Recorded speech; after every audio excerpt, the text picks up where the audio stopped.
I can feel your energy pulsating down my spine. Oh, oh. I am not the enemy. No need to run and hide. No, no.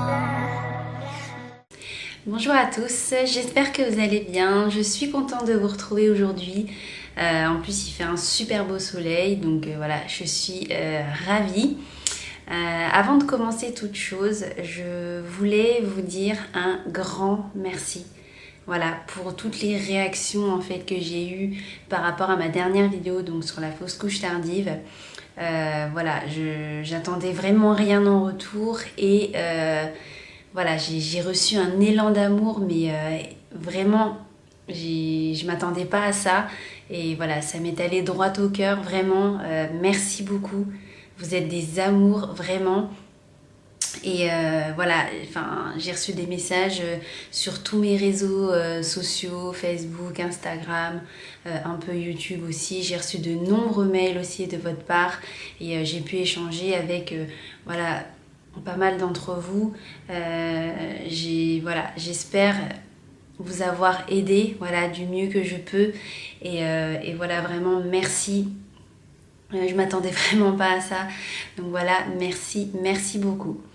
Donc aujourd'hui, on se retrouve pour la suite du coup de ma vidéo sur la fausse couche tardive, où je vais vous parler maintenant, voilà, de ce qui s'est passé pour moi après, voilà, après le drame. Donc après l'accouchement, la gynécologue qui a fait mon accouchement, voilà, m'a dit que je devais revenir la voir un mois après, voilà. Donc ce que j'ai pas dit dans l'autre vidéo, c'est que j'avais eu quelques petites séquelles physiques pendant l'accouchement. Donc voilà, ça s'est réparé assez vite. Donc j'avais pas eu de soucis par rapport à ça, mais elle souhaitait surtout me voir en fait après pour discuter voilà, des options qui pourraient s'ouvrir à moi et également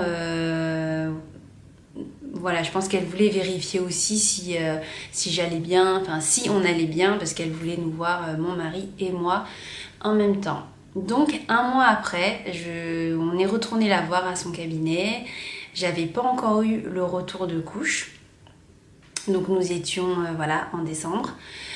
J'avais pas encore eu le retour de couche. Voilà, elle m'a fait une échographie. Elle m'a dit que niveau utérus et tout ça, aucun problème.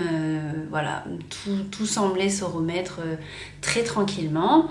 Et elle nous a également dirigé vers une psychologue.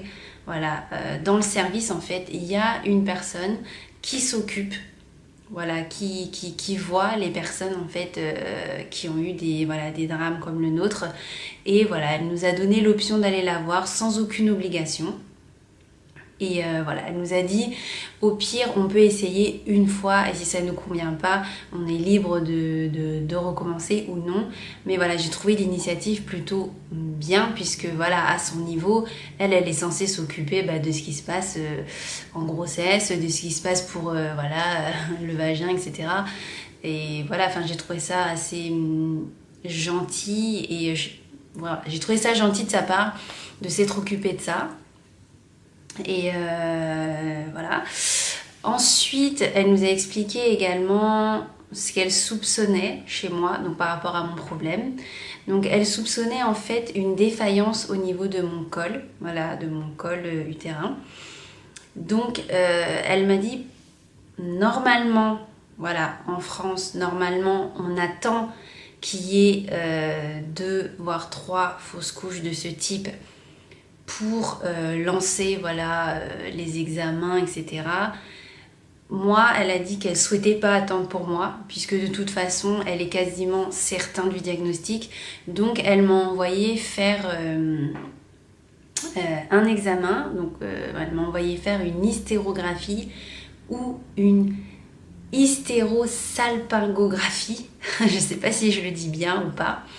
Mais donc voilà, elle m'a envoyé faire cet examen et en fait ça consiste à envoyer un produit de contraste dans tout l'appareil génital, c'est-à-dire dans l'utérus, les ovaires, tout ça, afin de voir en fait si il n'y a pas de souci et de voir également si oui ou non j'ai une défaillance au niveau du col.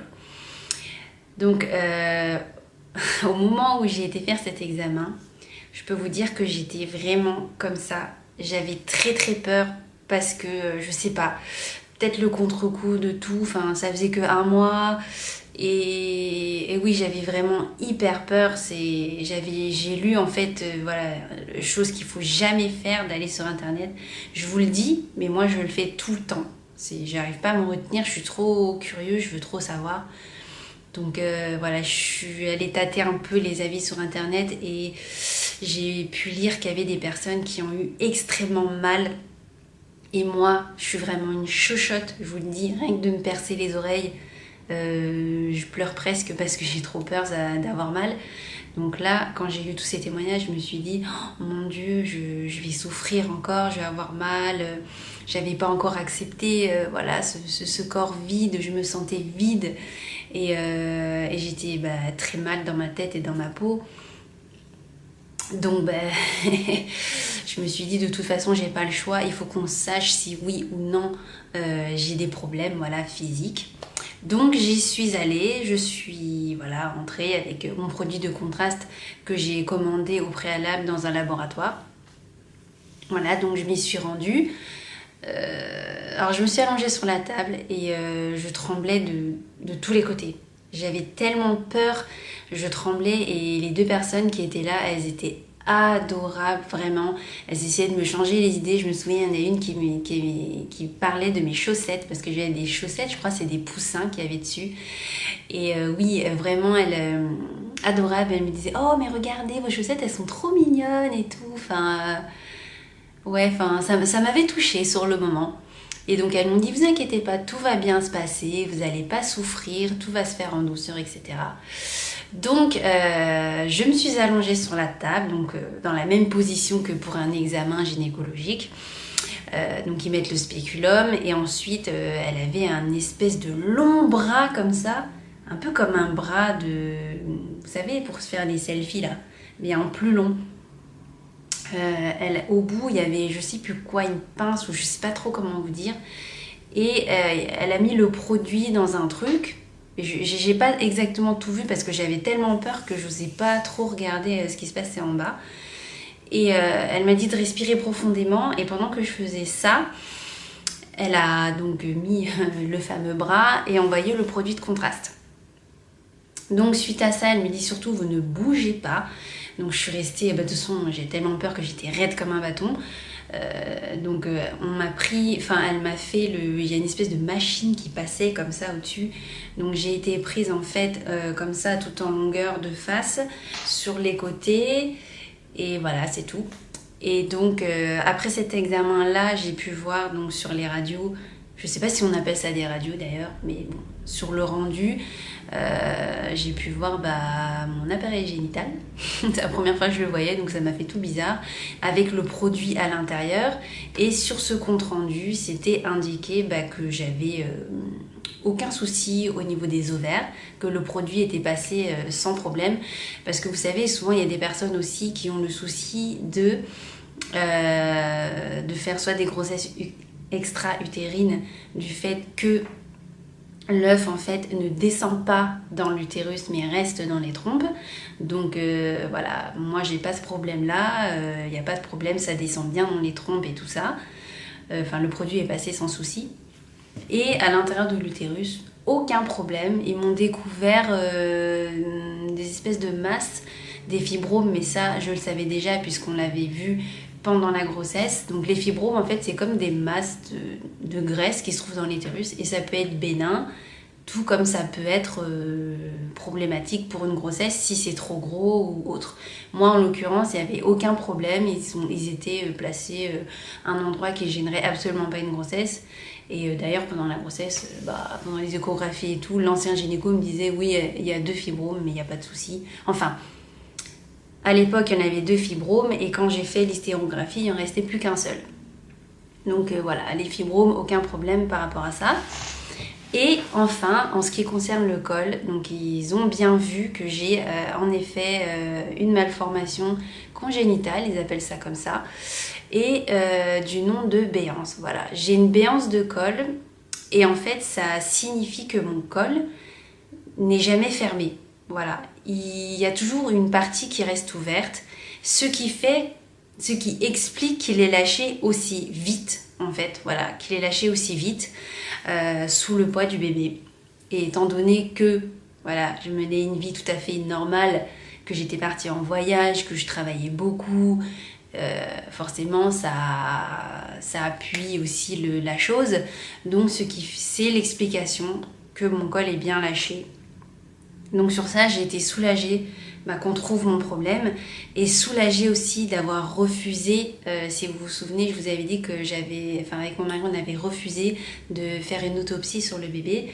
Je suis vraiment soulagée de ne pas l'avoir fait parce que je me dis qu'au final, il aurait été maltraité, entre guillemets, pour rien, puisque le problème ne venait absolument pas de lui, mais de moi. Voilà. Donc ça m'a encore fait encore plus culpabiliser quand j'ai su que le souci venait vraiment de moi, vraiment. Ça m'avait vraiment... j'ai pleuré d'ailleurs. J'ai pleuré dans le cabinet quand j'ai reçu les résultats parce que voilà, déjà que je culpabilisais avant, mais là je culpabilisais encore plus. Donc voilà, donc j'ai montré ce compte rendu à la gynéco qui a dit c'est ce que je soupçonnais, et elle m'a dit que si on souhaitait lancer une grossesse dans les mois qui suivent, on aurait des solutions, il y a des solutions qui existent pour mon problème. Donc pour les personnes qui ont des problèmes de col comme moi, il existe, comment on appelle ça ? Il existe en fait, alors je sais pas comment je pourrais vous dire ça, j'ai perdu le mot technique. Il existe une chose, qu'on peut placer au niveau du col, donc on appelle ça un cerclage. On le place en fait au niveau du col et ça va jouer en fait le rôle, ça va faire comme un verrou, voilà. C'est cette espèce d'anneau, de petit cerclage qui va fermer le col et empêcher que le col s'ouvre trop vite à nouveau. Donc il existe en fait plusieurs niveaux au niveau des cerclages. Il en existe 3. Vous avez le cerclage préventif, donc qu'on pose dès le début de la grossesse, vers 12 ou 13 et ça. Voilà, on le pose en préventif dès le début.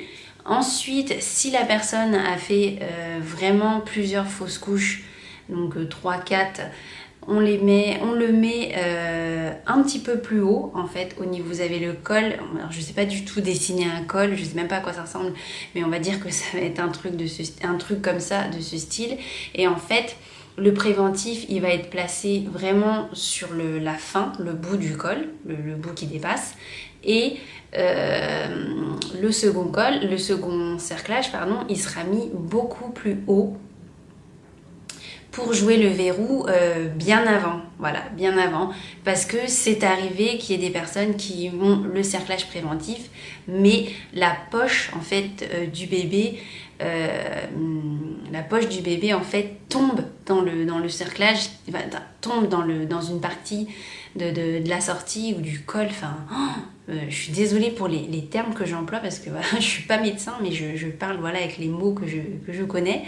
Donc des poches en fait qui s'infiltrent à l'intérieur, mais en fait comme au bout c'est fermé, c'est à l'intérieur, et au bout d'un moment la poche fissure, elle cède, et évidemment on est obligé d'enlever le cerclage et de faire un accouchement. Donc voilà, et le 3e cerclage qui existe, c'est le cerclage définitif. Voilà, en fait, ça se fait sous anesthésie générale. On vous pose le cerclage à l'intérieur en fait de l'utérus. Qu'est-ce que je raconte ? Pas à l'intérieur de l'utérus, mais juste au-dessus de la vessie. En fait, vous avez la vessie, après vous avez je sais plus quoi. Je suis pas très forte en anatomie, mais je pense que vous visualisez ce que j'essaye de vous dire. En gros, on le pose entre la vessie et ce qui se trouve au-dessus.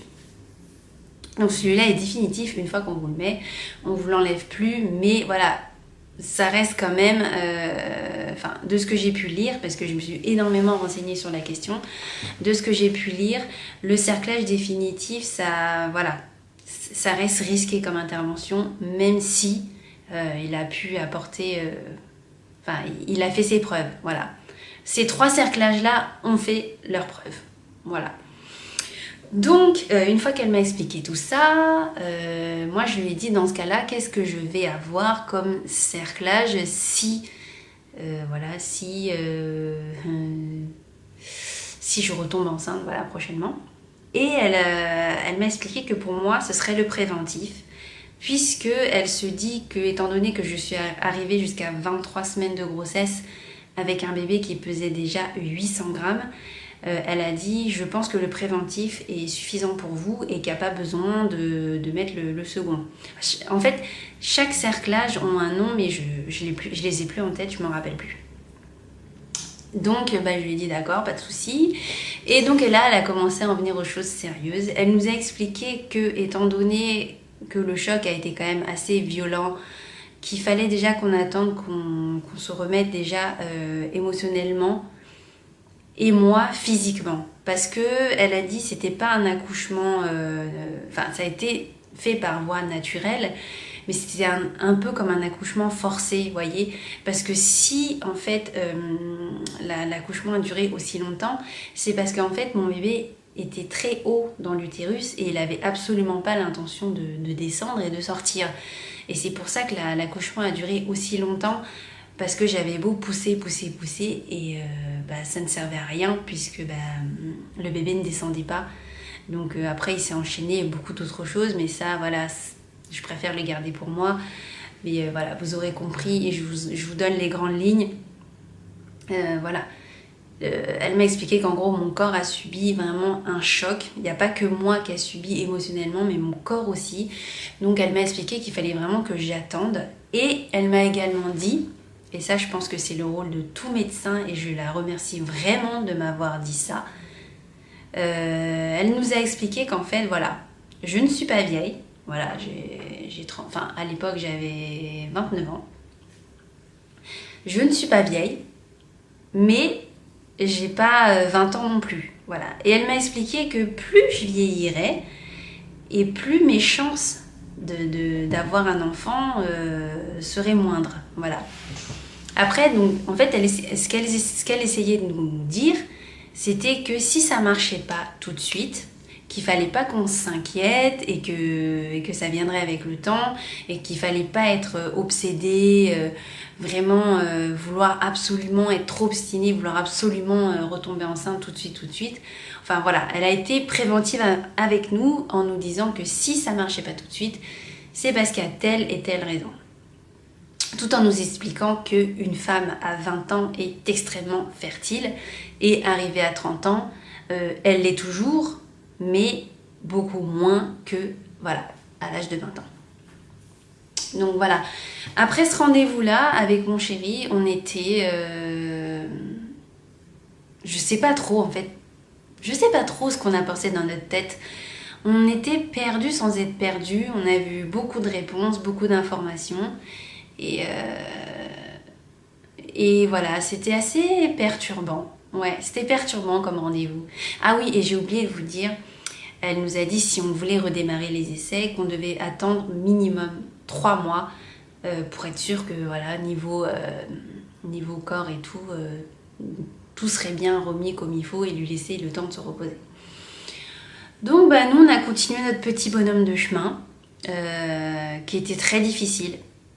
Vraiment, parce que vous savez, au tout début, voilà, quand je suis restée hospitalisée 1 semaine après ça, et on a eu énormément de visites.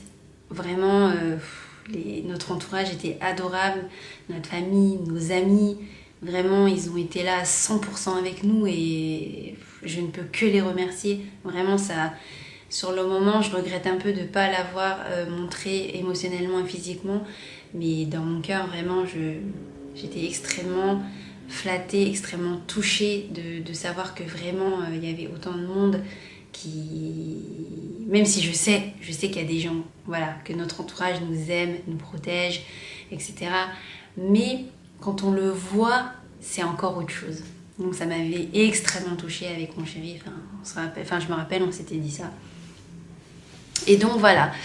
Et donc on a continué notre bonhomme de chemin, on essayait de vivre tant bien que mal.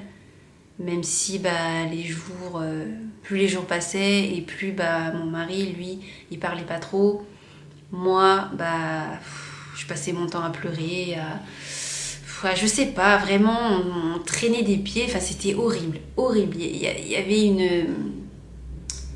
y avait une aire, mais tellement pesante, autour de nous. On avait une aura, on dégageait une aura qui était vraiment pesante, que voilà, c'était très dur, c'était lourd à supporter. Et donc, ce qui a été très étonnant pour nous, c'est que 3 mois après, je me rappellerai toujours, j'ai eu un test positif. 3 mois après. Alors que on n'a pas... Moi avec mon chéri, je me suis dit, après tout ce qui s'est passé, et ce que la gynéco nous avait dit aussi, on s'est dit, à quoi bon, de toute façon, comme si ça allait marcher tout de suite, on a fait ce qu'on avait à faire, et puis test positif, quoi. Et là, j'étais la plus heureuse du monde, et la plus angoissée aussi. Vraiment. J'ai eu extrêmement peur quand j'ai vu que j'étais enceinte de nouveau. Surtout 3 mois après, alors que j'étais au bout de ma vie émotionnellement. Donc voilà. Et donc, suite à ça, j'ai averti directement ma gynéco. Et elle m'a revue immédiatement. On a fait une échographie pour être sûr que ce ne soit pas une grossesse extra-utérine. Donc grossesse normale, sauf que évidemment, il était beaucoup trop tôt pour voir quoi que ce soit, parce que c'était vraiment le tout début. Et on n'a rien. Elle a dit l'œuf est bien là, mais pour l'instant, il n'y a rien dedans, donc il faut attendre. Voilà un peu ce qui s'est passé pour mon chéri et moi, suite à l'accouchement. Bien évidemment, je vais vous faire par la suite des vidéos sur comment s'est passée la grossesse avec Jade, comment s'est passée la pose du cerclage, qu'est-ce qu'une grossesse avec un cerclage, comment ça se passe et les désagréments que j'ai eus, etc. Je voudrais pas que la vidéo soit trop longue parce qu'en fait celle d'avant, j'ai pas fait gaffe, mais en fait elle dure 50 minutes et c'est pour ça que j'étais vraiment étonnée qu'il y ait eu autant de personnes qui sont restées pendant 50 minutes à m'écouter. Donc vraiment, encore merci une fois. Enfin, je m'embrouille dans mes paroles. Encore merci de tout cœur, voilà. Et voilà. Donc voilà, j'espère avoir pu vous apporter des informations parce que je sais qu'il y a des parents qui me regardent et qui sans doute se posent des questions et qui en sont au stade où j'en étais où j'en étais là sur ce que je suis sur ce que je vous ai dit dans cette vidéo et qui se posent des questions et qui aimeraient savoir ce qui se passe par la suite. Après, moi, je vous dis ce qui s'est passé pour nous. C'est pas forcément obligatoire que ce que j'ai eu moi se passe exactement pareil pour vous. Mais en tout cas, voilà, moi ça s'est passé de cette façon. Voilà, j'espère avoir été le plus clair possible dans cette vidéo. Encore une fois, merci. En fait, j'ai envie de vous remercier 1 milliard de fois parce que je m'attendais tellement pas à ça. Et voilà, je reviens très vite pour une prochaine vidéo. Je vous fais de gros bisous et je vous dis à très bientôt. Mouah.